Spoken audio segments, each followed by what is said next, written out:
आणि 2 दिवसांपूर्वी संसद भवनामध्ये झालेल्या घुसखोरी प्रकरणी आणखी 2 व्यक्तींना ताब्यात घेतलं जात आहे। दिल्ली पोलिसांनी कारवाई केली आहे। ताब्यात असलेल्या दोघांनी मुख्य आरोपींना मदत केल्याचा संशय सुद्धा व्यक्त केला जातोय।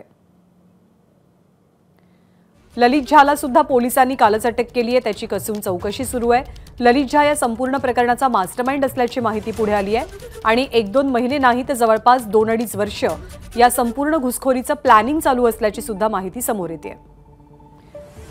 सोमेश कोलगे आपल्याला अधिक माहिती देतील। सोमेश, आणखी काही आरोपींना अटक झाल्याची माहिती आहे, काय कळतंय?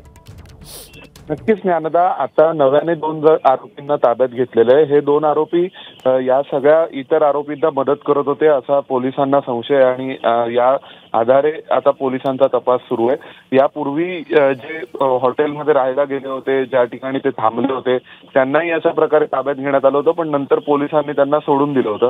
पण सध्या जे 2 जण ताब्यात घेतलेत त्यापैकी असं कळतंय की एक जण NGOशी संबंधित आहे आणि दुसरी व्यक्ती या सगळ्या मंडळींचं राहण्याचं, त्यानंतर मग त्यांच्या प्रवासाचं नियोजन करण्यामध्ये वगैरे ज्यांनी भूमिका बजावली अशा स्वरूपाची आहे असं कळतंय।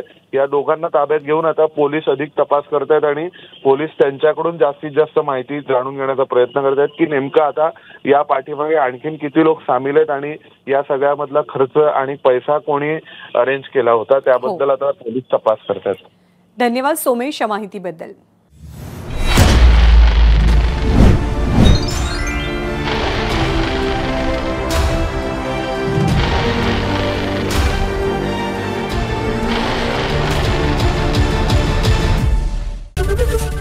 एबीपी माझा, उघडा डोळे बघा नीट।